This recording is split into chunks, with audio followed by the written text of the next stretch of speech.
हमारी इस नई गहन चर्चा में सभी सीखने वालों का स्वागत है। बिल्कुल सबका स्वागत है। आज का हमारा ये विमर्श है, हम्म, ये कुछ ऐसे स्रोतों और रिसर्च के स्टैक पर आधारित है जो हमें एक बहुत ही अद्भुत समय यात्रा पर ले जाने वाले हैं। हाँ, और ये यात्रा काफी गहरी होने वाली है। बिल्कुल। मेरे सामने नोट्स, कुछ ऐतिहासिक आर्टिकल्स और कुछ बेहद दिलचस्प दस्तावेजों का एक पूरा बंडल रखा है। हाँ। और इन सब का विषय है मध्यकालीन जैन साहित्य, परंपरा और कालक्रम। नाम सुनकर थोड़ा भारी लग सकता है। वही तो, पहली नजर में मतलब शीर्षक सुनकर ऐसा लग सकता है कि हम केवल कुछ पुराने भारी भरकम धार्मिक उपदेशों के बारे में बात करने वाले हैं, जो कि एक बहुत आम गलतफहमी है। हाँ। लेकिन मैं शुरुआत में ही स्पष्ट कर दूं, ये सिर्फ धार्मिक उपदेशों का कोई बोरिंग पुलिंदा बिल्कुल नहीं है। एकदम नहीं। हमारी आज की चर्चा रास, फागु और चरित काव्य की मतलब एक ऐसी रोमांचक साहित्यिक यात्रा है जो इतिहास, वास्तुकला, मानवीय भावनाओं और भाषा के एक अनोखे संगम को दर्शाती है। एकदम सही कहा आपने। और अगर हम आज के इस अध्ययन के मुख्य मिशन की बात करें तो हमारा लक्ष्य केवल कुछ किताबों और पुराने लेखों के नाम रटना नहीं है। बिल्कुल नहीं, वो तो कोई भी कर सकता है। हाँ, हमारा उद्देश्य यह समझना है कि कैसे कैसे इस मध्यकालीन जैन साहित्य ने अनजाने में ही सही केवल धर्म को ही नहीं बल्कि उस समय की भव्य वास्तुकला, बदलते हुए मौसमों के प्राकृतिक सौंदर्य और सबसे महत्वपूर्ण स्वयं उस भाषा के विकास को सहेज कर रखा है जिसे आज हम हिंदी के रूप में जानते हैं। एक तरह का टाइम कैप्सूल। बिल्कुल, एक टाइम कैप्सूल जिसे सदियों पहले जमीन में गाड़ दिया गया था और आज हम उसे खोलने वाले हैं। ठीक है, आइए इसे थोड़ा खोल कर समझते हैं। सबसे पहले अगर हम इन स्रोतों में दिए गए भूगोल यानी उस समय की ज्योग्राफी पर नजर डालें तो ये डेटा मुझे बहुत दिलचस्प लगा। भूगोल का साहित्य पर बहुत गहरा असर होता है। हाँ, और उस दौर के भारत का सांस्कृतिक मानचित्र मतलब कुछ इस तरह बटा हुआ था कि पूर्वी भारत में सिद्धों का भारी प्रभाव था और अगर हम पश्चिमी भारत यानी पंजाब और राजपूताना के हिस्सों की बात करें तो वहाँ नाथों का वर्चस्व था। सिद्ध और नाथ। लेकिन हमारे नोट्स बताते हैं कि जैन साधुओं ने उन्होंने अपना एक अलग ही मार्ग चुना। उन्होंने अपना अधिकांश काव्य राजस्थान, गुजरात और दक्षिण भारत में रचा। मतलब पश्चिमी तट पर तो जैन साहित्य ने अपनी बेहद गहरी जड़ें जमाई। ऐसा क्यों हुआ? यहाँ सबसे आकर्षक बात यह है कि उस दौर की भौगोलिक और राजनीतिक परिस्थितियों ने साहित्य के स्वरूप को गढ़ा। वो कैसे? देखिए, पश्चिमी भारत व्यापार का एक बहुत बड़ा केंद्र था और जैन समुदाय का एक बड़ा हिस्सा इसी क्षेत्र में सक्रिय था, व्यापार में, प्रशासन में। अच्छा, तो एक तरह का सोशल और इकोनॉमिक बेस वहाँ पहले से था। बिल्कुल। और जब हम इस पश्चिमी तट और राजस्थान, गुजरात के क्षेत्र में पनपे जैन साहित्य को करीब से देखते हैं तो ये मुख्य रूप से दो स्पष्ट धाराओं में बटा हुआ दिखाई देता है। पहली धारा है मुक्तक काव्य और दूसरी है चरित काव्य। रुकावट के लिए माफी, लेकिन इससे पहले कि हम आगे बढ़ें, क्या हम इन शब्दों को थोड़ा आसान भाषा में समझ सकते हैं? हाँ, बिल्कुल। मतलब ये मुक्तक काव्य और चरित काव्य असल में क्या है? इसे ऐसे समझिए, मुक्तक काव्य का मतलब है स्वतंत्र छंद। स्वतंत्र छंद यानी जो किसी कहानी से बंधे न हो। एकदम सही। जैसे आज के दौर में हम सोशल मीडिया पर कोई एक अकेला कोट या विचार पढ़ते हैं ना, जो अपने आप में पूरा होता है, उसे आगे या पीछे की किसी कहानी की जरूरत नहीं होती। अरे वाह, ये तो बहुत ही सटीक उदाहरण है। इसका मुख्य ध्यान अंतःसाधना और नीति पर केंद्रित था। मतलब व्यक्ति को भीतर से कैसे शुद्ध होना चाहिए। हाँ, लेकिन इसमें जो सबसे बड़ी बात थी वो ये कि इन मुक्तक काव्यों ने उस समय फैले हुए कर्मकांडों और वर्ण व्यवस्था पर सीधा प्रहार किया। मतलब उन्होंने समाज की कुरीतियों को सीधे चुनौती दी। बिल्कुल चुनौती दी। उन्होंने बेबाकी से कहा कि समाज में ऊंच नीच की ये व्यवस्थाएं नहीं चलेंगी। ये समाज को एक नई और समतामूलक दृष्टि देने का एक बहुत ही साहसिक प्रयास था। वाह, यानी उस जमाने के हिसाब से ये बहुत ही क्रांतिकारी विचार था। ही? और दूसरी धारा जो चरित काव्य की थी, क्या वो थोड़ी अधिक कथात्मक थी? हाँ, चरित काव्य को आप आज के जमाने की बायोपिक कह सकते हैं या फिर महाकाव्य। बायोपिक, ये दिलचस्प है। इसका मुख्य उद्देश्य धर्म का प्रचार करना जरूर था, लेकिन इसका तरीका बहुत ही रचनात्मक था। सीधे सीधे ज्ञान देने के बजाय इन काव्यों में पौराणिक कथाओं और लोक कथाओं को आधार बनाया गया। कहानियों के जरिए बात कहना हमेशा ज्यादा असरदार होता है। बिल्कुल। इसमें जैन तीर्थंकरों की प्रेरणादायी जीवन कथाएं गढ़ी गईं, क्योंकि इंसान हमेशा कहानियों से जुड़ता है। जब आप किसी महान व्यक्तित्व के संघर्ष और उनकी जीत की कहानी सुनते हैं तो आप स्वाभाविक रूप से उनके आदर्शों को अपना लेते हैं। ये तो बहुत ही स्मार्ट तरीका था। और जब मैं इस रिसर्च को पढ़ रही थी तो इसमें उस दौर के कुछ कवियों के नाम बार बार आ रहे थे। कौन से नाम? जैसे स्वयंभू, पुष्पदंत, धनपाल, हेमचंद्र और सोमप्रभा सूरी, मेरुतुंग। मतलब ऐसा लगता है जैसे ये उस समय के लिटरेरी रॉक स्टार्स थे। वे वाकई अपने समय के रॉक स्टार्स थे। इन रचनाकारों ने अपनी कलम से जो ऐतिहासिक प्रामाणिकता और जो कहानियां बुनी, उन्होंने साहित्य को महलों और मठों से निकालकर सीधे आम जनमानस तक पहुंचा दिया। और यही जनजुड़ाव आगे चलकर एक बड़े मूवमेंट में बदल गया, है ना? बिल्कुल। इसी जनजुड़ाव ने एक नई और बेहद लोकप्रिय परंपरा को जन्म दिया, जिसे हम रास काव्य परंपरा कहते हैं। रास परंपरा, ये शब्द सुनते ही मन में एक एक लय और संगीत का एहसास होता है ना? हाँ, मेरे पास जो टाइमलाइन है उसके अनुसार रास परंपरा का उद्गम 905 ईस्वी के आसपास का माना जाता है, जब रिपुधारण रास लिखा गया था, जो कि संस्कृत का प्राचीनतम रास है। बिल्कुल सही टाइमलाइन है। लेकिन इसके बाद भाषा बदलती है। फिर अपभ्रंश में पहला रास आता है, उपदेश रसायन रास, जिसे जिनदत्त सूरी ने रचा था। हाँ, और यहीं पर भाषा उस महत्वपूर्ण मोड़ पर पहुंचती है जो सीधे हमारी आज की आधुनिक हिंदी के दरवाजे खोलता है। उपदेश रसायन रास एक बड़ा मील का पत्थर था। यहाँ बात और भी दिलचस्प हो जाती है जब हिंदी का असल प्रवेश होता है। मेरे नोट्स के अनुसार 1184 ईस्वी में शालिभद्र सूरी द्वारा रचित एक ग्रंथ आता है, भरतेश्वर बाहुबली रास। बहुत ही महत्वपूर्ण ग्रंथ है। और लगभग उसी 12वीं शताब्दी के आसपास एक और नाम मेरे सामने है, संदेश रासक, जिसे अब्दुल रहमान ने रचा था। एक मिनट, क्या हुआ? इसके बारे में यहाँ लिखा है कि ये पहला धर्मेतर रास है, मतलब पूरी तरह से गैर धार्मिक, एक सेक्युलर रचना। हाँ, बिल्कुल सेक्युलर। जैन और मध्यकालीन साहित्य के उस दौर में जहाँ सब कुछ धर्म के इर्द गिर्द था, एक पूरी तरह से सेक्युलर रचना, ये तो बहुत ही चौंकाने वाली बात है। ये एक बहुत बड़ा वैचारिक बदलाव था।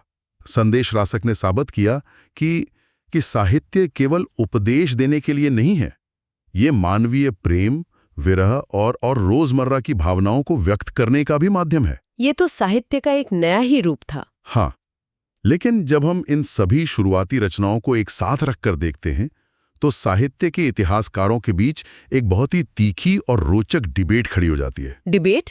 किस बात की? ये डिबेट बिल्कुल वैसी ही है जैसे आज लोग बहस करते हैं कि क्रिकेट का असली गोट यानी ग्रेटेस्ट ऑफ ऑल टाइम कौन है। अच्छा, तो साहित्य का गॉड कौन है? सवाल ये है कि आखिर हिंदी की प्रथम रचना किसे माना जाए। हाँ, मैंने भी इस डिबेट के बारे में पढ़ा है। तो चलिए इन तर्कों पर थोड़ा निष्पक्ष रूप से गौर करते हैं, हमारे पास मौजूद स्रोतों के आधार पर। बिल्कुल। मेरे पास यहाँ डॉक्टर नगेंद्र के नोट्स का एक हिस्सा है और वो दावा कर रहे हैं कि कालक्रम की दृष्टि से 933 ईस्वी में देवसेन द्वारा रचित श्रावकाचार हिंदी की पहली रचना है। क्या ये वाकई इतनी पुरानी है? डॉक्टर नगेंद्र का तर्क बहुत मजबूत है। देखिए, देवसेन अपने समय में जैन दर्शन के बहुत बड़े और सम्मानित व्याख्याता थे। हाँ। श्रावकाचार कोई छोटा मोटा पर्चा नहीं है।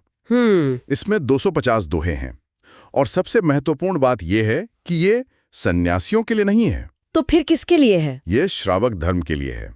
यानी एक आम गृहस्थ जीवन जीने वाले व्यक्ति के लिए मार्गदर्शन कि उसे अपना जीवन कैसे जीना चाहिए। ओहो, मतलब ये आम लोगों के रोजमर्रा के जीवन से जुड़ा था। पूर्ण दर्शन शास्त्र का ग्रंथ है नए चक्र। नए चक्र, इसके बारे में यहाँ मेरे नोट्स में एक अजीब सा शब्द लिखा है। इसमें लिखा है कि बाद में माइल्ड धवल नामक विद्वान ने इसे प्राकृत भाषा में गाथाबंद किया। ये गाथाबंद क्या होता है? गाथाबंद का सीधा सा मतलब है किसी रचना को गाथा छंद में पिरोना या रूपांतरित करना, जैसे किसी कविता को नए रूप में लिखना। बिल्कुल।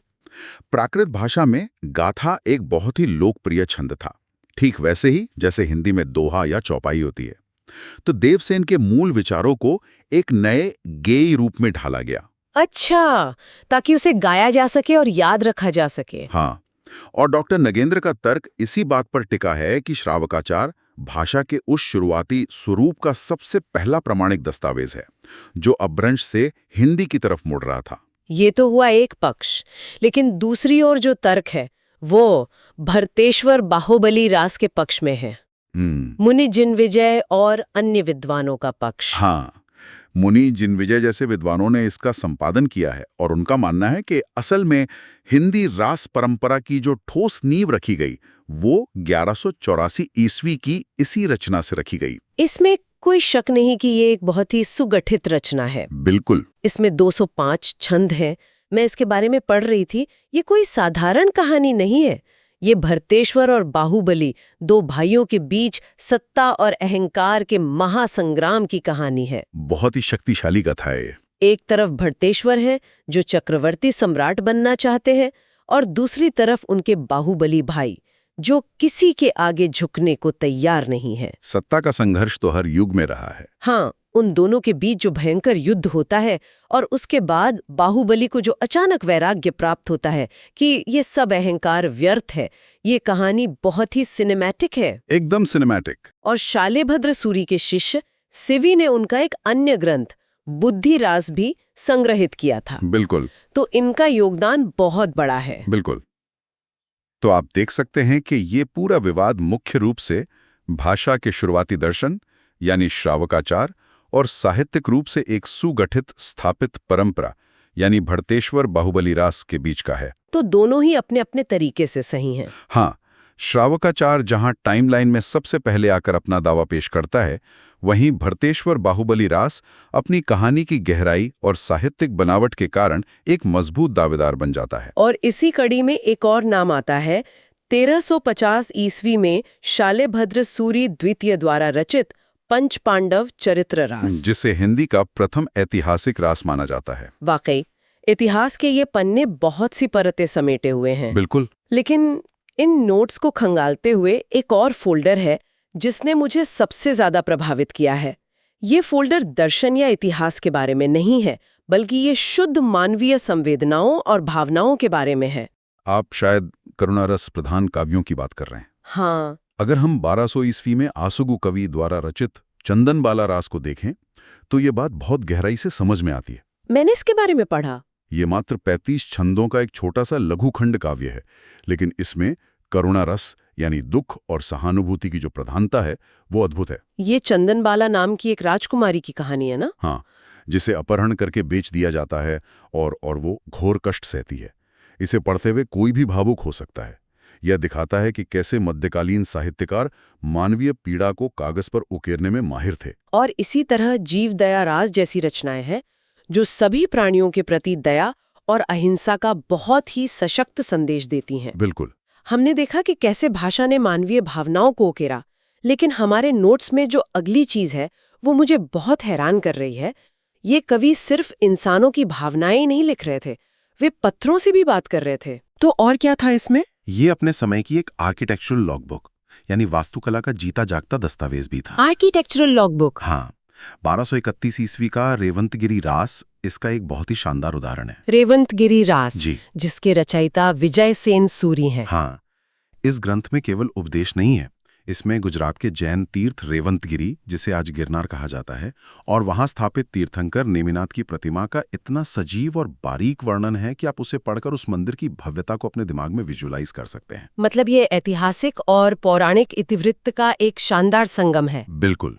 और वास्तुकला को शब्दों में उकेरने का सबसे बड़ा उदाहरण तो मुझे 1232 ईस्वी का आबूरास लगता है। ओहो, आबूरास तो कमाल की रचना है। कवि पल्हड़ ने इसमें राजस्थान के प्रसिद्ध माउंट आबू मंदिर की वास्तुकला का जो वर्णन किया है, जरा सोचिए, उस जमाने में कोई कैमरा नहीं था, कोई ड्रोन शॉट नहीं था। वही तो।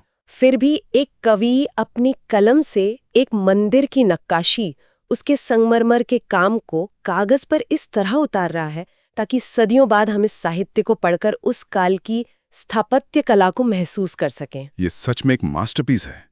उन कवियों का ऑब्जर्वेशन कमाल का था। बिल्कुल था। और जब हम कला की बात कर ही रहे हैं तो हमें संगीत और प्रकृति के उस उल्लास को नहीं भूलना चाहिए जो इस साहित्य का एक बहुत बड़ा हिस्सा है। संगीत का भी? हाँ, जैन साहित्य में गे पद शैली यानी ऐसी कविताएं जिन्हें आसानी से गाया जा सके, उसका बहुत तेजी से विकास हुआ और इसी से जन्म होता है 12 मासा वर्णन का। 12 मासा, यानी साल के 12 महीनों और बदलते मौसम का वर्णन। हाँ। हमारे नोट्स बताते हैं कि विनय चंद्र सूरी द्वारा रचित नेमिनाथ चौपाई से चौपाई छंद में 12 मासा वर्णन का आरंभ माना जाता है। बिल्कुल। और इसी गेय और गीति परंपरा का सबसे जीवंत और उल्लासपूर्ण रूप हमें फागु काव्य में देखने को मिलता है। फागु, ये नाम सुनते ही फाल्गुन का महीना और होली के रंगों की याद आ जाती है। क्या इसका कनेक्शन वहीं से है? 100%। फागु की परिभाषा ही यही है कि ये वसंत ऋतु के आगमन और होली के अवसर पर गाया जाने वाला मादक, तेज लय वाला और उल्लास से भरा गीत है।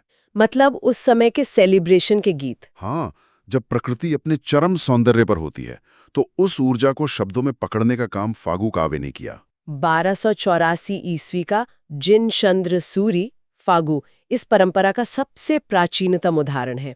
इसमें 25 छंद हैं। और नोट्स के मुताबिक सबसे सुंदर फागु स्थूलीभद्र फागु को माना जाता है, जिसे जिन धर्मसूरी ने रचा था। सही है। लेकिन इस पूरे फागु सेक्शन में मुझे जो बात सबसे ज्यादा चौंकाने वाली लगी वो एक खास रचना के बारे में है, वसंत विलास फागु। वसंत विलास फागु। एक मिनट, जैन साधुओं द्वारा रचित साहित्य, और वो भी पूरी तरह से सेक्युलर। मतलब इसमें कोई धार्मिक उपदेश नहीं। ये तो उस समय के हिसाब से बहुत बड़ी बात रही होगी। ये बेहद चौंकाने वाला और खूबसूरत तथ्य है। वसंत विलास फागु बहुत खास है क्योंकि ये विशुद्ध रूप से प्रकृति और मानवीय प्रेम का उत्सव मनाती है। इसमें क्या विषय थे? वसंत ऋतु का उल्लास, नायक नायिका का प्रेम और प्रकृति का यौवन, यही इसका मुख्य विषय है। इसे विरह देशावरी फागु या श्रीनेमिनाथ फागु के नाम से भी जाना जाता है। ये तो बहुत ही मॉडर्न अप्रोच लगता है। बिल्कुल। ये इस बात का सबूत है कि जैन साहित्यकार जीवन से भागे हुए लोग नहीं थे। वे जीवन के हर रंग को, चाहे वो वैराग्य हो, वास्तुकला हो या वसंत का रोमांस हो, अपने साहित्य में पूरी शिद्दत से जगह दे रहे थे। तो इस सब का असल मतलब क्या है? क्या मतलब? मतलब हमने इतिहास की टाइमलाइन देखी, भूगोल समझा, चंदन बाला रास की करुणा महसूस की, आबू रास में वास्तुकला देखी और फागु में वसंत का उल्लास देखा। लेकिन जब मैं इस पूरे यात्रा को देखती हूँ तो मुझे लगता है कि इन सबको एक जो धागा आपस में जोड़ रहा है, वो धागा है हमारी भाषा का क्रमिक विकास। यही इस पूरी चर्चा का सबसे अहम बिंदु है।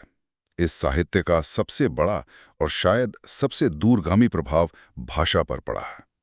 इस पूरी साहित्यिक यात्रा में आप हिंदी भाषा को छटपटाते हुए, बदलते हुए और आखिरकार आजाद होते हुए देख सकते हैं। एक सेकंड, भाषा की आजादी? हाँ। मेरे नोट्स में बार बार अपभ्रंश और प्राकृत जैसे शब्द आ रहे हैं। क्या हम कह सकते हैं कि ये हिंदी के परदादा या परदादी हैं जिनसे हिंदी ने आजादी पाई? ये बहुत अच्छा उदाहरण है। हाँ, आप ऐसा कह सकते हैं। देखिए, संस्कृत अगर एलीट या राज दरबारों की भाषा थी तो प्राकृत आमजन की पुरानी भाषा थी, और अपभ्रंश उस प्राकृत का बिगड़ा हुआ या संक्रमणकालीन रूप था जो धीरे धीरे पुरानी हिंदी में बदल रहा था। तो शुरुआती साहित्य में इसका प्रभाव कैसा था? अगर आप प्रारंभिक चरण को देखें, जैसे देवसेन का श्रावकाचार, तो वहां आपको इस अपभ्रंश का बहुत भारी और थोड़ा कठोर प्रभाव दिखाई देगा। वो भाषा नियमों में बहुत बंधी हुई थी। और बाद के चरण में? जैसे जैसे समय आगे बढ़ता है, बाद के चरण में हमें एक अद्भुत भाषाई मुक्ति दिखाई देती है। भाषाई मुक्ति से आपका मतलब है कि साहित्य अब पंडितों की भाषा से निकलकर आम बोलचाल की भाषा के करीब आ रहा था। बिल्कुल। इस परवर्ती चरण में, जिसे विद्यापति जैसे कवियों ने देसिल बयाना या आम लोक भाषा कहा है, उसका प्रभाव बहुत तेजी से बढ़ने लगा। देसिल बयाना, क्या सुंदर शब्द है। जो रचनाएं हमने अभी डिस्कस की, जैसे चंदन बाला रास, रेवंतगिरी रास, इन सब में भाषा प्राकृत और अपभ्रंश की पुरानी घुटन भरी रूढ़ियों से मुक्त हो रही थी। इसमें स्थानीय शब्दों की मिठास, लोकगीतों की लय और आम जनता की धड़कन शामिल हो रही थी। ये आधुनिक हिंदी की तरफ बढ़ता हुआ एक बहुत ही ठोस कदम था। बिल्कुल। और इस भाषाई और साहित्यिक कालक्रम को पूरा करने के लिए हमारे नोट्स में 14वीं शताब्दी के कुछ अन्य महत्वपूर्ण कवियों का भी जिक्र है। जैसे 14वीं शती में दिल्हन ने गए सुकुमार रास की रचना की। दिल्हन का योगदान भी बहुत अहम है। इसके अलावा चंद्रमुनि या योग चंद्र द्वारा रचित पुराण सार और योग सार भी इस समृद्ध परंपरा का हिस्सा है। भले ही इनकी निश्चित तिथि अज्ञात हो, लेकिन इनका ऐतिहासिक और भाषाई महत्व इस पूरी कड़ी को जोड़ने में बहुत अहम है। ये पूरी टाइमलाइन हमें बताती है कि कैसे कैसे छोटे छोटे मुक्तक काव्यों और रास ग्रंथों के बीज ने आगे चलकर हिंदी साहित्य के एक विशाल वटवृक्ष का रूप ले लिया। तो अब समय आ गया है कि हम आज की इस गहन चर्चा को समेटें। हाँ, हमने काफी लंबा सफर तय किया आज। इन सभी शानदार स्रोतों और रिसर्च पेपर को टटोलने के बाद एक बात जो शीशे की तरह साफ हो जाती है वो यह है कि मध्यकालीन जैन साहित्य को केवल धर्म का दस्तावेज मान लेना हमारी एक बहुत बड़ी भूल होगी। एकदम सही। आज हमने जाना कि ये साहित्य वास्तव में मध्यकालीन भारत के इतिहास, उसकी शानदार वास्तुकला, उसके प्राकृतिक सौंदर्य और सबसे महत्वपूर्ण बात, हमारी अपनी भाषा हिंदी के क्रमिक विकास का एक जीवंत प्रमाण या लिविंग प्रूफ है। ये उस दौर के समाज का एक पारदर्शी आईना है।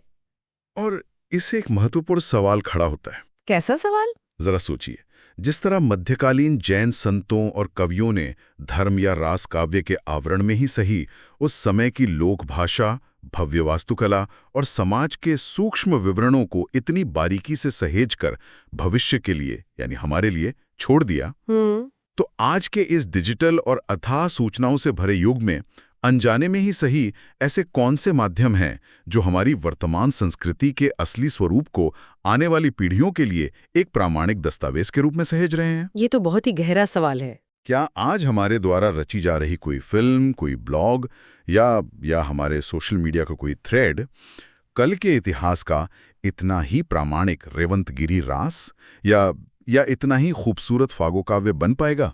ये सच में बहुत गहराई से सोचने वाली बात है। क्या हमारे आज के ये डिजिटल पदचिन्ह हजारों साल बाद भी हमारी संस्कृति की इतनी सुंदर और प्रामाणिक कहानी बयां कर पाएंगे? आज का विषय है हिंदी साहित्य, और उसमें भी विशेष रूप से आदिकालीन लौकिक साहित्य। सही कहा। तो इस सफर को शुरू करते हैं। चलिए इसे थोड़ा और गहराई से समझते हैं। जब हम इस प्रेजेंटेशन की पहली ही स्लाइड पर आते हैं तो इसके दृश्य एकदम से ध्यान खींच लेते हैं। एक पुरानी पीले पन्नों वाली खुली हुई किताब दिखती है, एक वीणा रखी है और साथ ही एक जंग खाई हुई लेकिन कलात्मक तलवार है और एक मोरपंख वाली कलम है।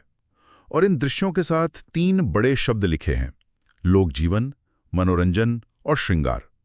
ये सब देखकर लगता है कि हम किसी बहुत ही रंगीन और जीवंत युग में प्रवेश कर रहे हैं। बिल्कुल, और ये दृश्य बहुत ही काव्यात्मक तरीके से इस पूरे युग की रूपरेखा तय कर देते हैं।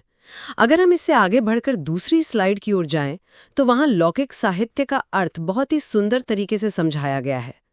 लौकिक शब्द लोक से बना है और साहित्य का अगर शब्दकोश के हिसाब से विच्छेद करें तो वह है सहित और या, जिसका सीधा अर्थ है कि जो लोक और समाज के हित के लिए लिखा गया हो, यानी आम जनता के लिए। हाँ, अगर हम इसे बड़े परिदृश्य से जोड़कर देखें तो आदिकाल का वह समय था जब साहित्य मुख्य रूप से 2 ही दीवारों के बीच कैद था।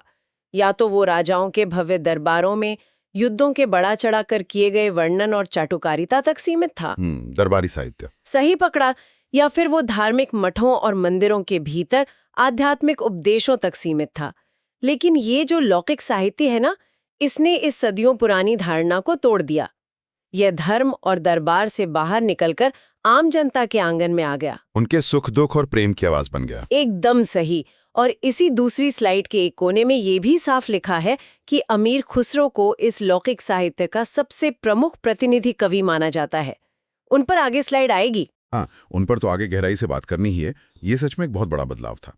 लेकिन मेरे मन में ये सवाल आता है कि इस आम आवाज को सहेजा कैसे गया, और इसका जवाब हमें तीसरी स्लाइड देती है, प्रकृत पैंगलम वाली स्लाइड। हाँ, इस स्लाइड का डिजाइन किसी पुराने भोजपत्र जैसा लगता है। इसमें बताया गया है कि 14वीं सदी के अंत में लक्ष्मीधर नाम के एक विद्वान ने इसका संकलन किया था। और ये किसी एक कवि की रचना नहीं है। नहीं, ये एक संकलन है। बिल्कुल। इसमें बब्बर, जज्जल, विद्याधर और शालंगधर जैसे कई अलग अलग रचनाकारों के पद शामिल हैं। इसको आज की भाषा में एक एंथोलॉजी कह सकते हैं। हाँ। और तीसरी स्लाइड में ये भी लिखा है कि वंशीधर नाम के एक विद्वान ने इस पर एक बहुत विस्तारित टीका यानी कमेंट्री भी लिखी थी। इसमें हम्मीर रासों के 8 महत्वपूर्ण छंद भी हैं। बाद में ये ग्रंथ बिब्लियोथेका इंडिका के तहत प्रकाशित हुआ था। लेकिन इसका जो असली खजाना है ना, वो इसकी भाषा में छिपा है। और ये बात चौथी स्लाइड पर आते ही साफ हो जाती है। वहां भारत के पुराने नक्शे पर एक मैग्नीफाइंग ग्लास बनाकर इसका भाषाई विश्लेषण दिखाया गया है। ये ग्रंथ किसी एक भाषा में नहीं बंधा है। हाँ, इसमें पुरानी ब्रज भाषा, खड़ी बोली, अवधी और मैथिली, इन सभी का एक बहुत ही अद्भुत मिश्रण देखने को मिलता है। और जब कई भाषाएं एक जगह मिलती हैं तो इसका मतलब साफ है कि लोग यात्रा कर रहे थे, व्यापार कर रहे थे, एक कल्चरल एक्सचेंज हो रहा था उस वक्त। बिल्कुल। ये चौथी स्लाइड ये भी दर्शाती है कि उस वक्त का समाज काफी सुखी और संपन्न था। लोग भूखे नहीं थे, वो कला और कविता का पूरा आनंद ले रहे थे। यह उस दौर की काफी सकारात्मक तस्वीर है। इसी चौथी स्लाइड पर कुछ बड़े आलोचकों के विचार भी हैं। जैसे आचार्य हजारी प्रसाद द्विवेदी जी का कहना है कि लक्ष्मीधर नामक पंडित ने 14वीं सदी के अंत में प्राकृत पेंगालम का संग्रह किया। डॉक्टर बच्चन सिंह मानते हैं कि हिंदी के प्रारंभिक रूप को समझने के लिए ये एक बेहद प्रामाणिक ग्रंथ है। और राहुल सांकृत्यायन जी तो यहाँ तक कहते हैं कि इसमें अपभ्रंश या पुरानी हिंदी के ठोस नमूने मिलते हैं। सही बात है। अब देखिए, यहाँ पर एक बहुत ही दिलचस्प बात सामने आती है। जब हम 5वीं स्लाइड पर आते हैं तो हम दरबारों से निकलकर एक नई दिशा में मुड़ जाते हैं। स्लाइड का टाइटल है संदेश रासक, हिंदी का प्रथम दूत काव्य। इस स्लाइड का ग्राफिक बहुत ही इमोशनल है। एक पुराने जमाने का मोम की मोहर लगा हुआ लिफाफा और एक पंख वाली कलम बनी है। और स्लाइड पर वचनाचार का नाम लिखा है अब्दुर रहमान, जिन्हें स्थानीय भाषा में अड्दाहमान भी कहा जाता था। ये मुल्तान के निवासी थे। सबसे बड़ी ऐतिहासिक बात यह है कि ये किसी भी मुस्लिम कवि द्वारा रची गई हिंदी की पहली रचना मानी जाती है। 12वीं सदी के उत्तरार्ध और 13वीं सदी के पूर्वार्ध की ये रचना साहित्य के भूगोल और धर्म की दीवारों को पार करने का एक जीता जागता उदाहरण है। स्लाइड में इसको एक खंड काव्य बताया गया है। जिन लोगों को जिन्हें खंड काव्य का मतलब नहीं पता, उनके लिए थोड़ा आसान भाषा में समझा सकती है? जरूर। देखिए, जैसे रामायण एक महाकाव्य है जिसमें नायक के जन्म से लेकर अंत तक पूरी कथा होती है, लेकिन खंड काव्य में पूरे जीवन का नहीं बल्कि किसी एक विशेष हिस्से या किसी एक तीव्र भावना का गहराई से चित्रण होता है। संदेश रासक में 3 प्रकरम यानी 3 अध्याय हैं और इसमें 223 छंद है। मुख्य रूप से रासक छंद का प्रयोग हुआ है। और इसका विषय विक्रमपुर की एक वियोगिनी यानी एक विराहिणी स्त्री की व्यथा है। वो अपने पति तक अपना संदेश पहुंचाना चाहती है। स्लाइड के नीचे आचार्य हजारी प्रसाद द्विवेदी जी का एक महत्वपूर्ण कथन है कि संदेश रासक को श्रृंगारिक परंपरा का प्रथम काव्य मानना चाहिए।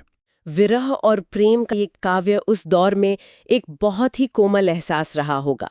अब आगे बढ़ते हैं और 6ठी स्लाइड पर आते हैं। यहाँ से पूरा स्लाइड डेक एक बहुत ही महान व्यक्तित्व पर केंद्रित हो जाता है, विद्यापति। उनका एक भव्य चित्र बना है स्लाइड पर और उनके चारों ओर उनके उपनाम लिखे हैं।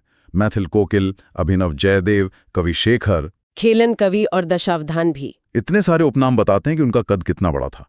उनका जन्म लगभग 1350 ईस्वी में बिहार के दरभंगा जिले के विस्पी गांव में हुआ था। उन्हें राजा शिव सिंह और कीर्ति सिंह का आश्रय प्राप्त था। लेकिन उनका प्रभाव सिर्फ राज्याश्रय तक नहीं था। 7वीं स्लाइड में एक बहुत ही बेहतरीन ग्राफिक है, एक त्रिभाषीय पेड़ यानी 3 लैंग्वेज ट्री। इस पेड़ की 3 शाखाएं हैं जो दर्शाती हैं कि विद्यापति ने 3 भाषाओं में लिखा। पहली शाखा संस्कृत की है जिसमें शैवा, सर्वस्वसार और पुरुष परीक्षा जैसी गंभीर रचनाएं हैं। दूसरी शाखा अवहट्टा भाषा की है। अवहट्टा को हम अपभ्रंश और आधुनिक हिंदी के बीच का एक संक्रमण काल कह सकते हैं। भाषा का वह रूप जिसमें काफी लोक शक्ति थी। इस शाखा पर कीर्तिलता और कीर्ति पताका है। स्लाइड बताती है कि कीर्तिलता में राजा कीर्ति सिंह की वीरता का वर्णन है और इसे भृंग भृंगी संवाद के रूप में लिखा गया है, यानी भंवरा और भंवरी की बातचीत। और तीसरी शाखा मैथिली भाषा की है जिस पर उनकी कलाजयी रचना पदावली टिकी है। इसने ही उन्हें अमर किया। एक ही व्यक्ति का संस्कृत में दर्शन लिखना, अवहट्टा में युद्ध का वर्णन और मैथिली में प्रेम गीत, ये तो मास्टर स्ट्रोक था। बिल्कुल। लेकिन 8वीं स्लाइड पर इसी पदावली को लेकर एक बहुत पुरानी साहित्यिक बहस को रखा गया है। एक बड़ा सा तराजू बना है वहां।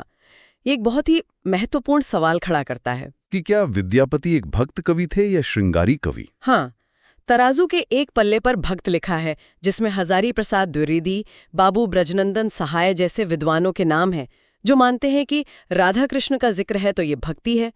दूसरे पल्ले पर श्रृंगारी लिखा है, जिसमें रामचंद्र शुक्ला, रामकुमार वर्मा और रामवृक्ष बेनीपुरी शामिल हैं। इनका मानना है कि इसमें ईश्वर के प्रति समर्पण से ज्यादा शारीरिक सौंदर्य का वर्णन है। और तराजू के बिल्कुल बीच में जॉर्ज ग्रियर्सन का नाम है, जो उन्हें रहस्यवादी मानते हैं। इस स्लाइड का सबसे आकर्षक हिस्सा वो कोटेशन है जो आचार्य रामचंद्र शुक्ल ने लिखा था। वो व्यंग करते हुए लिखते हैं कि आध्यात्मिक रंग के चश्मे आजकल बहुत सस्ते हो गए हैं। उन्हें चढ़ाकर जैसे कुछ लोगों ने गीत गोविंद के पदों को आध्यात्मिक बताया है, वैसे ही विद्यापति के पदों को भी। ये सीधे तौर पर भक्त पक्ष वालों पर प्रहार है। शुक्ल जी का साफ मानना था कि सिर्फ राधा कृष्ण का नाम होने से कोई रचना भक्ति की नहीं हो जाती। सही बात है। अब 9वीं स्लाइड की ओर मुड़ते हैं, जो एक ताजगी भरी रचना सामने लाती है, बसंत विलास। इस स्लाइड पर फूल, पत्तियां और लताएं बनी हैं। ये एक अज्ञात रचनाकार की ऐसी कृति है जिसमें 84 दोहे हैं।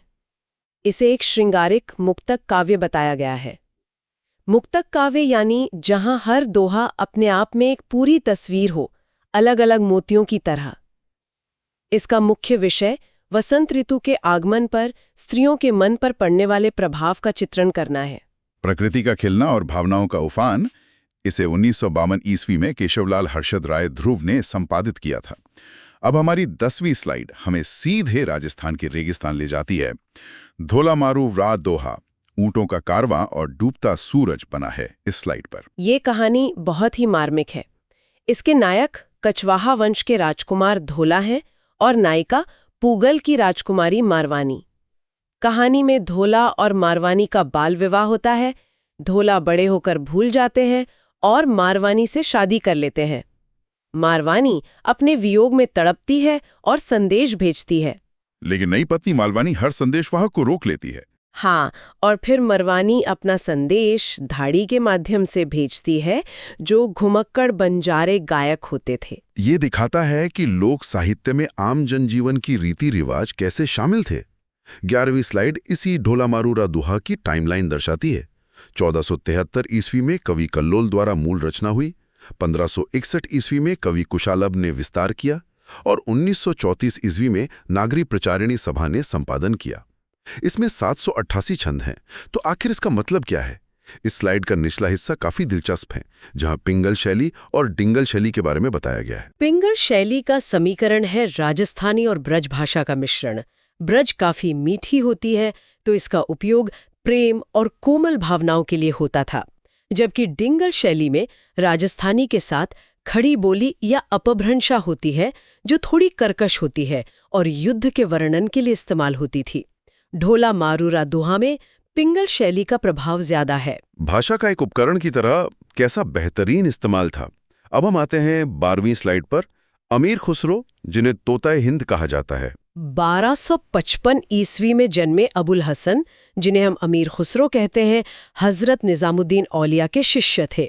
सबसे हैरान करने वाली बात स्लाइड पर यह है कि इन्होंने 11 दिल्ली सुल्तानों का शासन देखा। 11 सुल्तान, ये काफी हैरानी की बात है।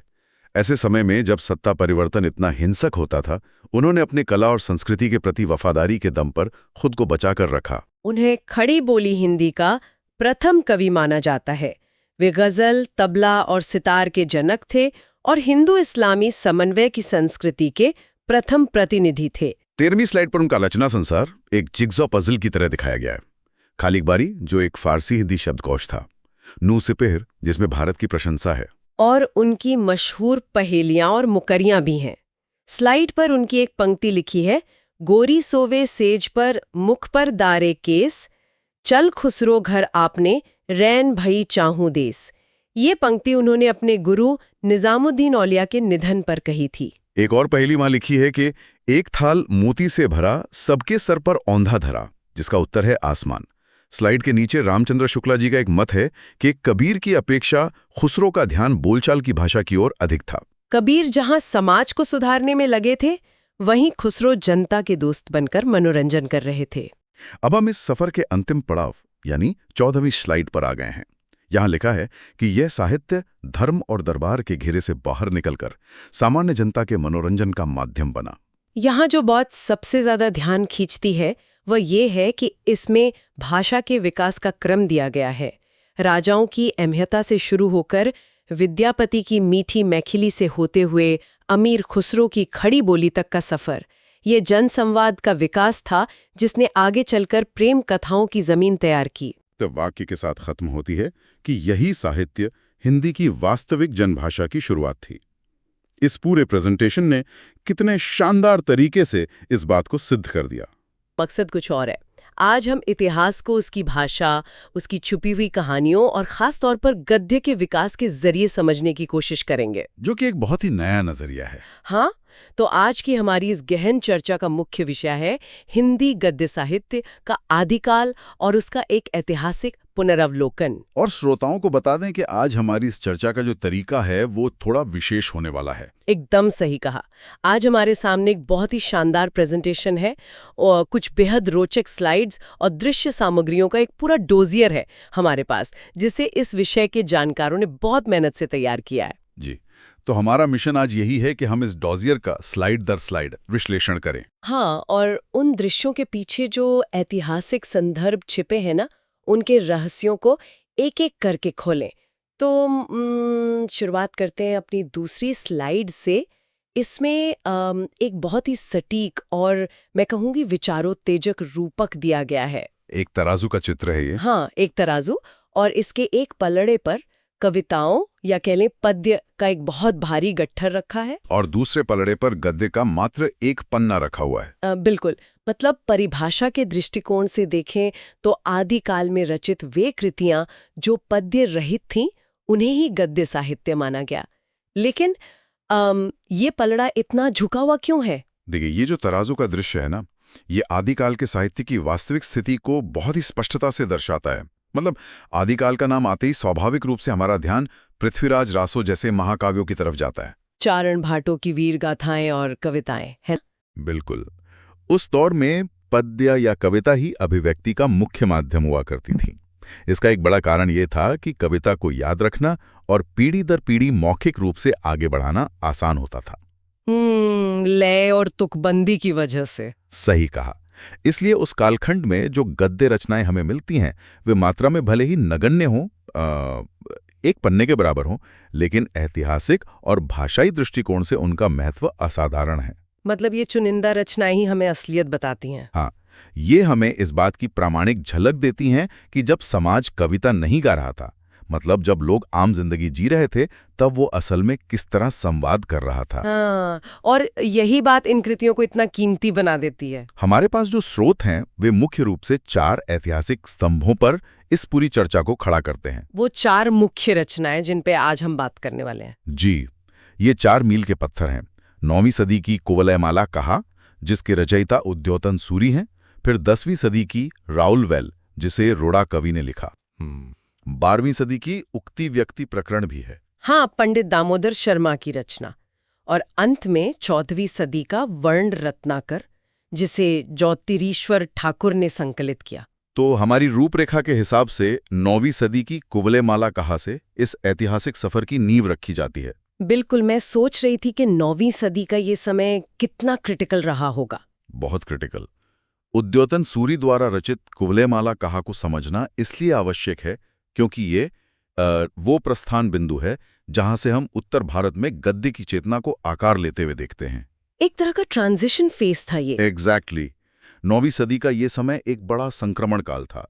प्राकृत भाषाएं अपना पुराना स्वरूप छोड़ रही थी और जो अपभ्रंश थीं वो अपने चरम पर पहुंच रही थीं। तो इस रचना में हमें क्या देखने को मिलता है? उद्योतन सूरी की इस कृति में हमें तत्कालीन समाज की बोलचाल, व्यापारिक मार्ग के विवरण और विभिन्न क्षेत्रीय बोलियों के शुरुआती बीज मिलते हैं। मतलब ये केवल एक धार्मिक या दार्शनिक कथा नहीं है। चलकर आगे हिंदी गद्य अपनी पहचान बना सका। तो कुवलयमाला कहा द्वारा तैयार की गई इसी जमीन पर हमारी अगली महत्वपूर्ण रचना खड़ी होती है।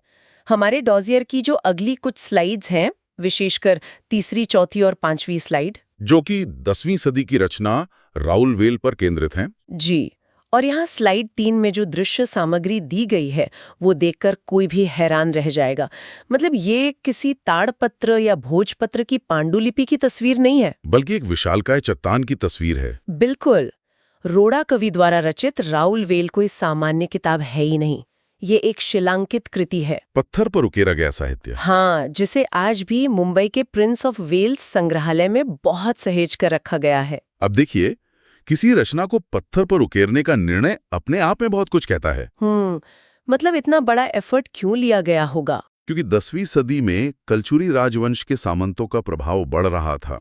सामंती व्यवस्था में अपने वैभव और अपनी संस्कृति को स्थायित्व प्रदान करने की एक होड़ सी होती है कि हमारा नाम सदियों तक रहे। बिल्कुल।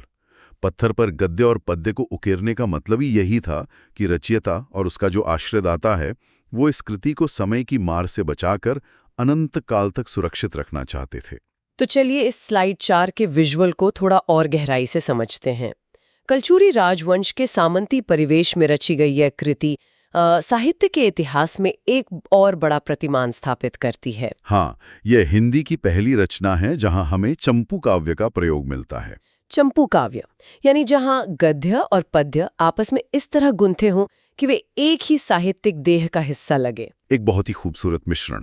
और इसके अलावा हमारे स्रोतों में इस बात पर बहुत जोर दिया गया है कि राहुल वेल हिंदी साहित्य की पहली रचना है जिसमें नक्शिक वर्णन देखने को मिलता है। नक्शिक वर्णन यानी सिर से लेकर पैर तक का सौंदर्य वर्णन। जी, कलचुरी राजवंश के किसी सामंत की नायिका के सौंदर्य का जो बारीक चित्रण इसमें किया गया है ना, वो केवल रूप का वर्णन नहीं लगता, बल्कि शब्दों के माध्यम से पूरी चित्रकला खड़ी करने जैसा है। एकदम। और नक्शिक वर्णन भारतीय काव्य शास्त्र की एक अत्यंत परिष्कृत और जटिल शैली मानी जाती है। इसे गद्य और मिश्रण के साथ पत्थर जैसी कठोर सतह पर उकेरना, वो भी 10वीं सदी में। हाँ, ये एक असाधारण कलात्मक उपलब्धि है। ये दर्शाता है कि 10वीं सदी का समाज सौंदर्य बोध को लेकर कितना सजग था। लेकिन राहुल वेल की जो सबसे बड़ी खूबी है वो केवल इसका सौंदर्य वर्णन नहीं है, बल्कि इसका भाषाई ताना माना है, जिसके बारे में हमारी 5वीं स्लाइड बात करती है। बिल्कुल। इस स्लाइड में एक बहुत ही बेहतरीन विजुअल है। इसमें भारत के नक्शे से विभिन्न रंगों की पट्टियां निकलकर इस शिलालेख में समाहित हो रही हैं, जो कि अलग अलग भाषाओं का प्रतीक है। हाँ, ये विजुअल स्पष्ट करता है कि इस एक रचना में 7 अलग अलग भाषाओं या कह लें बोलियों के शब्द मौजूद हैं और इनमें राजस्थानी भाषा का प्रभाव सबसे अधिक मुखर है। और साथ ही इसकी मूल संरचना मध्यदेशीय अपभ्रंश और पूर्वी अपभ्रंश का एक जटिल मिश्रण है। तो एक ही पत्थर पर 7 अलग अलग बोलियों का मिलना, यह 10वीं सदी के समाज की गतिशीलता का सबसे बड़ा प्रमाण है। ये वो दौर था जब व्यापारिक कारवां, संत, चारण और सेनाएं एक राज्य से दूसरे राज्य की ओर लगातार प्रयाण कर रही थीं। समाज एक जगह ठहरा हुआ नहीं था। बिल्कुल नहीं। कलचुरी राज्य के सामंतों के दरबार में अलग अलग क्षेत्रों से लोग आ रहे थे। तो रोड़ा कवि ने अपनी रचना में उस दौर की भाषाई विविधता को पूरी ईमानदारी से दर्ज कर लिया। और राजस्थानी का जो प्रभाव इसमें दिखता है वो क्या बताता है? वह यह दिखाता है कि उस समय राजपूताना और मध्य भारत के बीच गहरे सांस्कृतिक और व्यापारिक संबंध थे। यह भाषाई मेलजोल उस समय के भारत का एक जीवंत और धड़कता हुआ दस्तावेज है। तो अब इस जीवंत दस्तावेज से आगे बढ़ते हुए हमारे स्लाइड दर स्लाइड विश्लेषण का जो सफर है वो 12वीं सदी के कन्नौज की ओर मुड़ता है, जहां एक और बड़ा बदलाव हमारा इंतजार कर रहा है। जी, हमारे डॉजियर की 6ठी और 13वीं स्लाइड पंडित दामोदर शर्मा रचित उक्ति व्यक्ति प्रकरण पर केंद्रित हैं। स्लाइड 13 में एक बड़ा ही दिलचस्प सवालिया तथ्य है कि राजकुमारों के लिए रचित ग्रंथ कौन सा है, जिसका उत्तर स्लाइड 6 देती है। उक्ति व्यक्ति प्रकरण। हाँ, और दिलचस्प बात यह है कि ये कोई कथा, काव्य या सौंदर्य वर्णन नहीं है, बल्कि ये मूल रूप से व्याकरण का एक ग्रंथ है। व्याकरण का ग्रंथ। और स्रोतों से स्पष्ट पता चलता है कि इसे कन्नौज के महाराज गोविंद चंद्र के संरक्षण में उनके राजकुमारों को पढ़ाने के लिए लिखा गया था। देखिए, एक व्याकरण ग्रंथ का राजकुमारों के लिए लिखा जाना राजनीति और कूटनीति का एक बहुत बड़ा कदम था। वो कैसे? इसे गहराई से समझने के लिए हमें उस समय की सामाजिक संरचना को देखना होगा। 12वीं सदी के कन्नौज में और लगभग पूरे उत्तर भारत में एक गहरा भाषाई और वर्गीय विभाजन था। मतलब एलीट क्लास और आम जनता के बीच का विभाजन। बिल्कुल। संस्कृत जो थी वो अभिजात्य वर्ग, विद्वानों और राज दरबार की उच्च स्तरीय भाषा थी। लेकिन जो आम जनता थी, जो सड़कों पर, बाजारों में और खेतों में काम कर रही थी, वो अपभ्रंश बोलती थी। और संस्कृत के विद्वान इस अपभ्रंश को कैसे देखते थे? संस्कृत के शुद्धतावादियों की नजर में अपभ्रंश का शाब्दिक अर्थ ही भ्रष्ट या गिरी हुई भाषा था। तो फिर महाराज गोविंद चंद्र का अपने राजकुमारों को वो तथाकथित भ्रष्ट या आम जन की भाषा सिखाने के पीछे एक स्पष्ट प्रशासनिक उद्देश्य रहा होगा। निश्चित रूप से महाराज गोविंद चंद्र ये भली बाती समझते थे कि एक सफल शासक वही हो सकता है जो अपनी प्रजा की भाषा समझता हो। कार्य सौंपा गया कि वे लोक भाषा के नियमों को संहिताबद्ध करें, उसका एक व्याकरण तैयार करें, ताकि राजकुमार उस भाषा को सीखकर सीधे जनता से जुड़ सकें। साहित्य का राजमहलों से निकलकर लोक भाषा की ओर ये जो झुकाव था, ये गद्य के विकास का एक बहुत ही क्रांतिकारी मोड़ था। और यहीं पर एक बहुत ही दिलचस्प मोड़ आता है। हमारी 7वीं स्लाइड इसी भाषाई विकास से जुड़ी एक बहुत ही महत्वपूर्ण एकेडमिक बहस को सामने रखती है, जो कि भाषा के वर्गीकरण को लेकर है। हाँ, स्लाइड में अपभ्रंश शब्द को एक मैग्नीफाइंग ग्लास के जरिए कौशली या अवधि के रूप में बड़ा करके दिखाया गया है। बात दरअसल ये है कि दामोदर शर्मा ने स्वयं इस ग्रंथ की भाषा को अपभ्रंशी माना था अपने समय के हिसाब से। जी, लेकिन 20वीं सदी के प्रख्यात भाषाविद डॉक्टर सुनीति कुमार चैटर्जी ने जब इस पर शोध किया तो उनका निष्कर्ष कुछ और ही था। उनका मानना था कि ये केवल अपभ्रंश नहीं है। बिल्कुल, उनके अनुसार ये प्राचीन कौशली या अवधि भाषा का प्रारंभिक रूप है। ये देखना कितना दिलचस्प है ना कि समकालीन लेखक अपनी भाषा को किस तरह देखता है और सदियों बाद एक भाषाविद उसे किस ऐतिहासिक ढांचे में रखता है। यही तो शोध और भाषा विज्ञान की सबसे बड़ी सुंदरता है। 12वीं सदी में दामोदर शर्मा के पास अवधि जैसा कोई अलग नामकरण या खाका नहीं था। उनके लिए तो संस्कृत से अलग जो भी है वो अपभ्रंश है। हाँ, संस्कृत से इतर जो भी लोक भाषा थी वो व्यापक अर्थों में अपभ्रंश ही थी।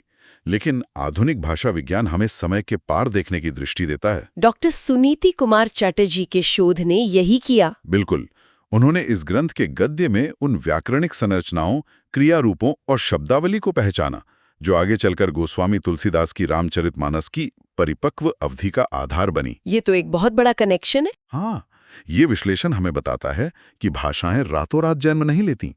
जो 12वीं सदी में विद्वानों की नजर में महज एक अपभ्रंश या बिगड़ी हुई बोली थी, वो ही आने वाली सदियों में उत्तर भारत की सबसे शक्तिशाली साहित्यिक भाषाओं में से एक बनने वाली थी। राजकुमारों के लिए लिखी गई व्याकरण की एक किताब में एक पूरी भाषा के जन्म की दास्तान का छिपा होना वाकई हैरान करने वाला है। बिल्कुल। चलिए अब इस भाषाई विकास क्रम को 14वीं सदी के मिथिला की ओर ले चलते हैं। ये हमारे स्लाइड विश्लेषण का तीसरा मुख्य भाग है, जो कि एक और बड़े ग्रंथ पर आधारित है। जी, हमारे डोजियर की 8वीं, 9वीं और 10वीं स्लाइड ज्योतिरीश्वर ठाकुर रचित वर्ण रत्नाकर को समर्पित है। ये मैथिली भाषा का प्रथम गद्य ग्रंथ माना जाता है। लेकिन इसकी जो सबसे बड़ी विशिष्टता है वो इसकी शैली है। हाँ, क्योंकि ये कोई कहानी या व्याकरण की किताब नहीं है। ये अपने आप में एक शब्दकोश है, या कहें 14वीं सदी का एक विस्तृत विश्वकोश यानी एनसाइक्लोपीडिया है। 14वीं सदी में एक विश्वकोश तैयार करने का प्रयास अपने आप में एक बहुत बड़ी बौद्धिक छलांग है। वो कैसे? क्योंकि एक विश्वकोश का उद्देश्य केवल शब्दों के अर्थ बताना नहीं होता। उसका उद्देश्य एक पूरे युग के ज्ञान, समाज, संस्कृति और विश्व दृष्टि को एक जगह संकलित करना होता है। मतलब उस समय के पूरे समाज का एक आईना। बिल्कुल। वर्ण रत्नाकर 14वीं सदी के उत्तर भारत और विशेषकर मिथिला क्षेत्र के जनजीवन का एक वृहद दस्तावेज है। इसमें नगरों के वर्णन से लेकर दरबार के तौर तरीकों, विभिन्न जातियों, व्यवसायों और यहाँ तक कि संगीत और कला के तकनीकी शब्दों का भी बहुत ही व्यवस्थित संकलन किया गया है। और इसके व्यवस्थित होने का प्रमाण हमें अपनी 9वीं स्लाइड में मिलता है। यहाँ इसकी अनूठी संरचना को 8 अलग-अलग खंडों में विभाजित दिखाया गया है, जिन्हें कल्लोल कहा गया है। हाँ, 8 कल्लोल। लेकिन इन 8 अध्यायों से भी ज्यादा महत्वपूर्ण एक ऐतिहासिक तथ्य है जिसका जिक्र स्रोतों में बहुत प्रमुखता से किया गया है। 84 सिद्धों का उल्लेख। एग्जैक्टली। इसमें 84 सिद्धों का स्पष्ट उल्लेख मिलता है। और वर्ण रत्नाकर में 84 सिद्धों का उल्लेख केवल एक धार्मिक संदर्भ नहीं है, बल्कि ये एक बहुत बड़ा समाजशास्त्रीय प्रमाण है। सिद्धों के बारे में थोड़ा और संदर्भ दें तो। देखिए, सिद्ध वे तांत्रिक और योगी थे जो मुख्य रूप से बौद्ध धर्म की वज्रयान शाखा से जुड़े थे।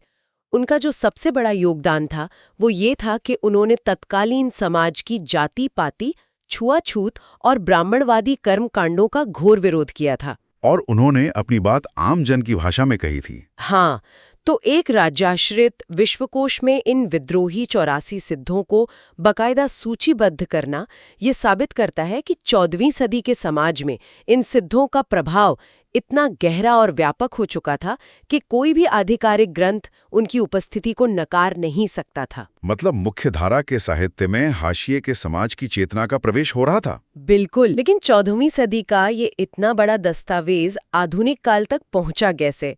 इस सवाल का जवाब हमारी 10वीं स्लाइड देती है, जहां the Royal Asiatic Society of Bengal का जिक्र है। क्योंकि पुरानी पांडुलिपियों का मिलना एक बात है, लेकिन उन्हें दुनिया के सामने एक प्रामाणिक रूप में लाना बिल्कुल अलग चुनौती है। सही कहा। वर्ण रत्नाकर की ये पांडुलिपि समय के साथ बहुत धुंधली पड़ गई थी। इसका श्रेय आधुनिक काल के विद्वानों को जाता है, विशेष रूप से डॉक्टर सुनीति कुमार चटर्जी और बबुआ मिश्र को। हाँ, जिन्होंने the Royal Asiatic Society of Bengal के तत्वावधान में इसका संपादन और प्रकाशन करवाया। इस काम में केवल शब्दों को पढ़ना शामिल नहीं था, बल्कि 14वीं सदी की लिपि, उस समय के सामाजिक संदर्भों और लुप्त हो चुके शब्दों के अर्थों को डिकोड करना शामिल था। एक तरह का भगीरथ प्रयास था ये। बिल्कुल। इन विद्वानों के इस प्रयास के बिना मैथिली गद्य का ये पहला और सबसे महत्वपूर्ण मील का पत्थर शायद हमेशा के लिए इतिहास के पन्नों में ही कहीं खो गया होता। तो श्रोताओं, इस पूरी चर्चा ने 9वीं सदी से लेकर 14वीं सदी तक के एक बहुत ही स्पष्ट ऐतिहासिक पथ का निर्माण किया है। हमारे डॉजियर की जो अंतिम स्लाइड्स हैं 11 और 12, वो इस पूरे विश्लेषण का एक सार प्रस्तुत करती हैं। एक तरह का रोड मैप। जी, स्लाइड 11 में इस सफर को एक ऐतिहासिक पगडंडी के रूप में दिखाया गया है, जो कुवलयमाला कहाँ से शुरू होकर राउलवेल के पत्थरों से गुजरती हुई कन्नौज के दरबार में उक्ति व्यक्ति प्रकरण तक पहुंचती है और अंत में मिथिला में वर्ण रत्नाकर पर जाकर एक बड़ा मुकाम हासिल करते हैं। इस क्रमिक विकास को अगर हम इसके मुख्य निष्कर्षों के रूप में देखें तो क्या प्रमुख बातें सामने आती हैं? अगर हम स्लाइड 12 के की टेकअवेज की बात करें तो 3 बहुत ही स्पष्ट बिंदु उभर कर सामने आते हैं। पहला है विकास क्रम और माध्यम का बदलाव। वो कैसे? हमने देखा कि कैसे गद्य की शुरुआत एक भारी भरकम अचलायमान शिलालेख से होती है राउरवेल के रूप में, और वो विकसित होते होते वर्ण रत्नाकर जैसे एक व्यवस्थित, वर्गीकृत और बहुआयामी विश्वकोश का रूप ले लेता है। यानी साहित्य एक छिटपुट प्रयोग से एक परिपक्व ज्ञान संग्रह में तब्दील हो गया। बिल्कुल। और दूसरा निष्कर्ष इसके साहित्यिक रूप से जुड़ा है। आदिकाल का गद्य केवल नीरस वाक्यों का समूह नहीं था। हाँ, उसने चंपू काव्य जैसी नवीन और प्रयोगात्मक शैली को जन्म दिया और नक्शिक वर्णन जैसी सूक्ष्म काव्यात्मक विधा को गद्य में उतारने का सफल साहस भी किया। मतलब गद्य अपनी एक अलग कलात्मक पहचान बना रहा था। और तीसरा निष्कर्ष, तीसरा और ऐतिहासिक रूप से सबसे महत्वपूर्ण निष्कर्ष है भाषाई बदलाव, जो हमने राजस्थानी से लेकर अवधि तक देखा। हाँ, साहित्य की भाषा राजपूताना के सामंती प्रभाव यानी राजस्थानी मिश्रित अपभ्रंश से निकलकर सत्ता के केंद्र कन्नौज में प्राचीन अवधि का रूप लेती है और फिर पूर्व की ओर बढ़कर मैथिली के प्रथम गद्य के रूप में अपनी धाक जमाती है। ये भाषाई यात्रा इस बात का साक्ष्य है कि गद्य का विकास एक सीधी रेखा में नहीं हुआ। बिल्कुल नहीं। इसने अलग अलग क्षेत्रों की मिट्टी, वहां की राजनीतिक आवश्यकताओं और वहां के समाज की धड़कन को अपने भीतर समेटा है। तो इस पूरी चर्चा का व्यापक संदर्भ क्या है?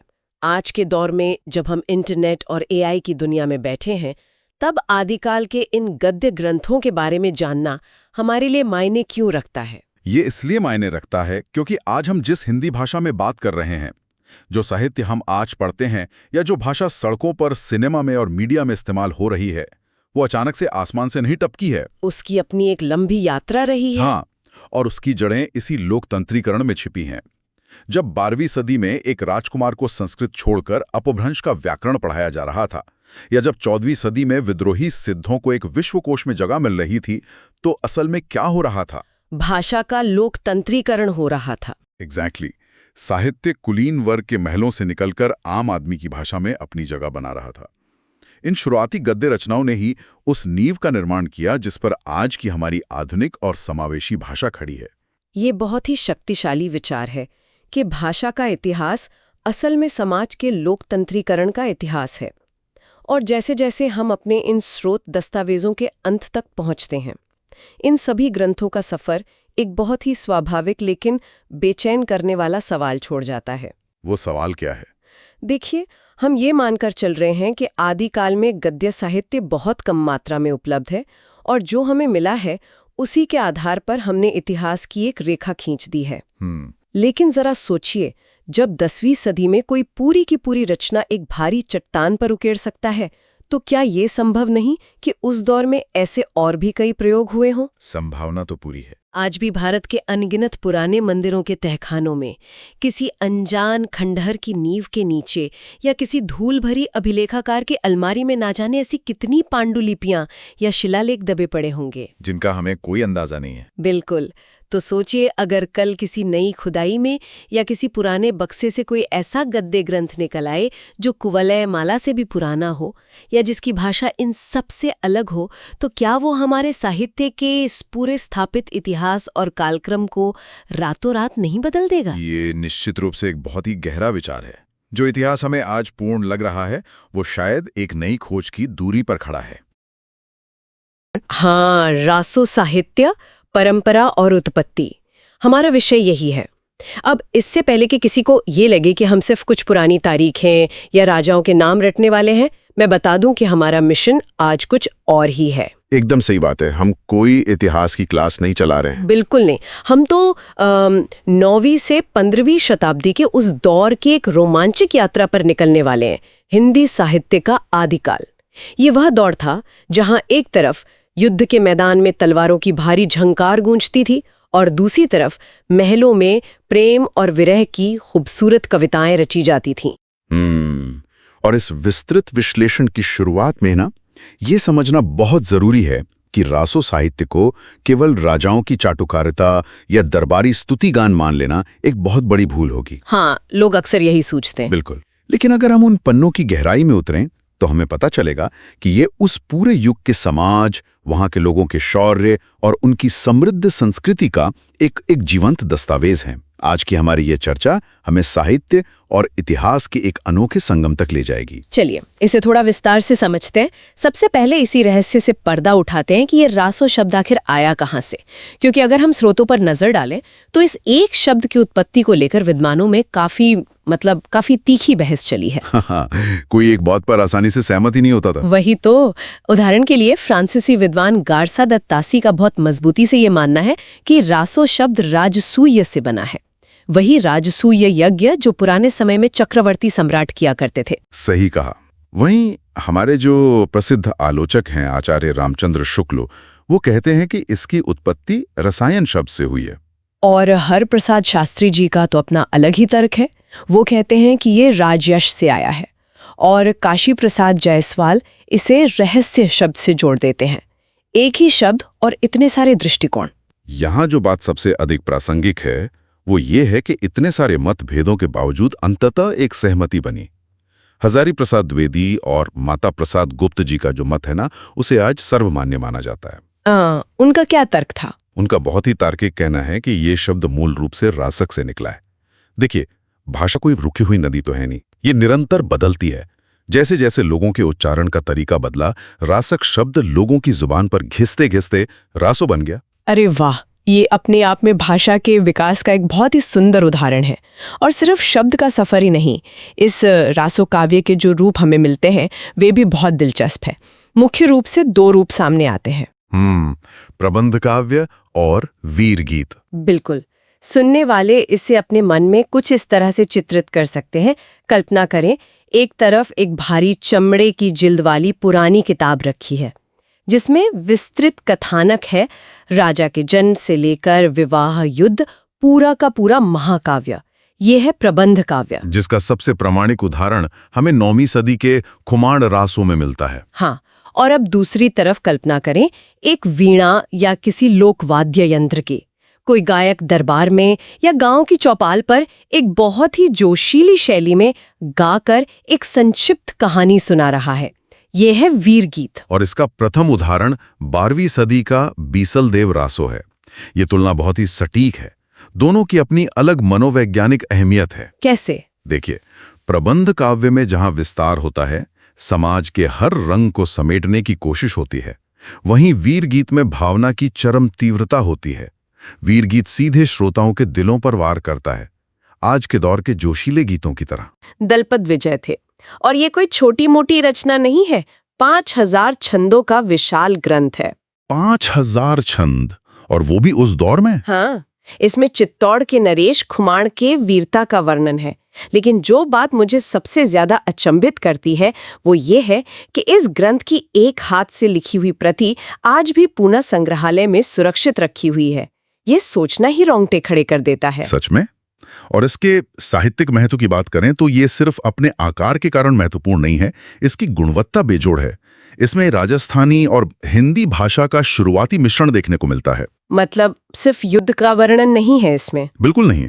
कवि ने नायिका भेद और षट ऋतु वर्णन यानी साल की 6 ऋतुओं का बहुत ही बारीकी से चित्रण किया है।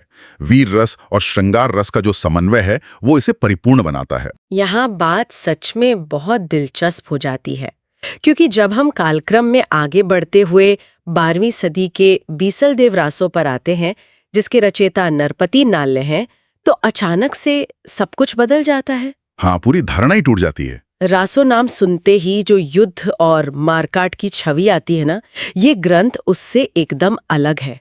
ये वीर गीत है, लेकिन इसमें युद्ध की कोई कहानी नहीं है।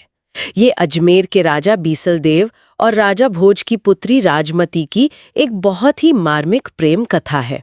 विवाह, राजा का रूठ कर उड़ीसा चले जाना, राजमती का वियोग और फिर पुनर्मिलन। अगर हम इसे बड़े परिदृश्य से जोड़कर देखें तो बीसलदेव रासों का ऐतिहासिक महत्व इस बात में है कि ये मुख्य रूप से एक श्रृंगारी या विरहपरक काव्य है। और सबसे बड़ी बात, हिंदी साहित्य में सबसे पहले 12 मासा वर्णन इसी ग्रंथ में मिलता है। 12 मासा? हाँ, साल के 12 महीनों में प्रकृति के बदलते रूपों के साथ एक विरहिणी नायिका के मन की स्थिति का चित्रण। सावन की बारिश में उसका दुख कैसा रूप लेता है, फागुन में पीड़ा कैसे बढ़ जाती है। नरपति नाल ने मानव भावनाओं का बहुत गहरा चित्रण किया है। अद्भुत! प्रकृति और भावनाओं का ऐसा तालमेल। लेकिन अब हम उस ग्रंथ की ओर मुड़ते हैं जिसका नाम सुनते ही आदिकाल की पहचान पूरी हो जाती है। 12वीं सदी का सबसे प्रसिद्ध महाकाव्य पृथ्वीराज रासो। बिल्कुल, ये तो मील का पत्थर है। यह एक अत्यंत जटिल प्रबंध काव्य है। सबसे दिलचस्प बात यह है कि इसे कवि चंद बरदाई ने लिखना शुरू किया था, लेकिन इसे पूर्ण उनके पुत्र जलहन ने किया। पृथ्वीराज चौहान का शौर्य और संयोगिता के साथ उनकी प्रेम कथा।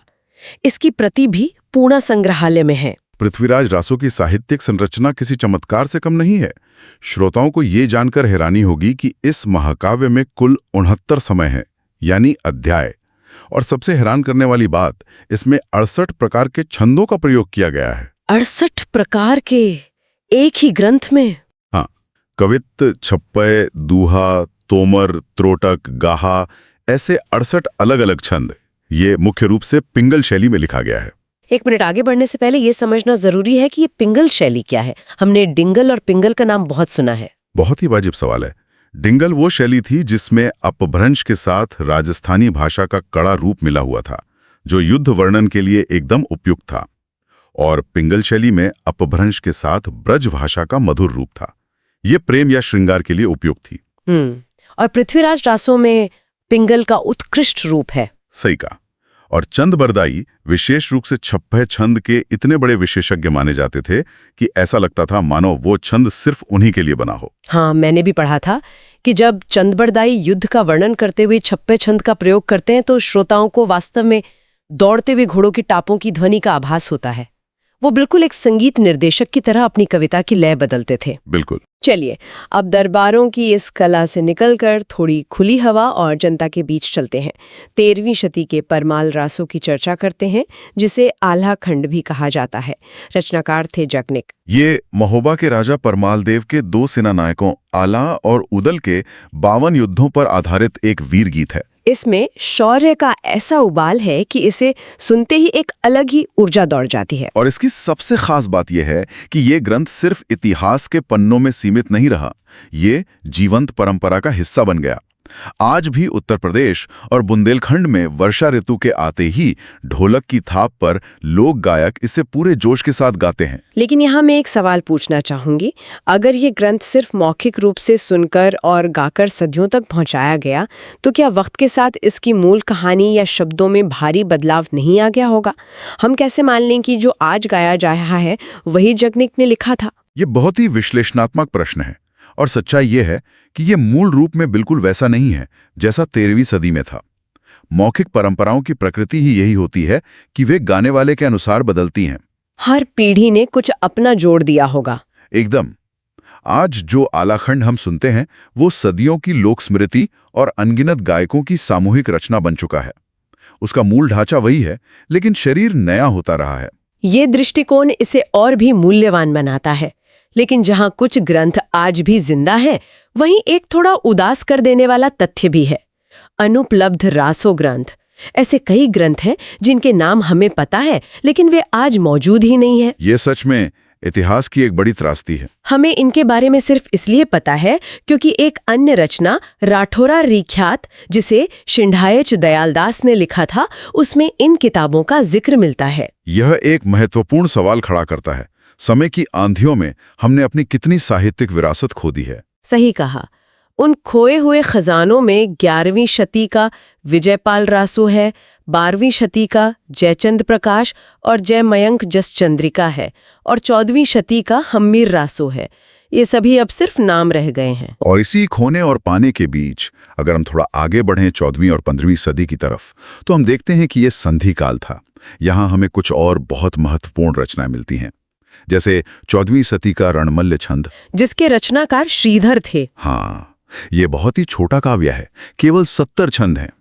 ईडर के राठौर राजा रणमल द्वारा पाटन के सूबेदार जफर खान को हराने का तेज और ओजस्वी वर्णन है इसमें। और इसी संधि काल के दौरान एक और बहुत ही अनोखी रचना सामने आती है, महाकवि विद्यापति की कीर्तिलता। राजा कीर्ति सिंह द्वारा अपने पिता की हत्या का बदला, लेकिन इसकी भाषा और शैली दोनों ही एकदम अलग हैं।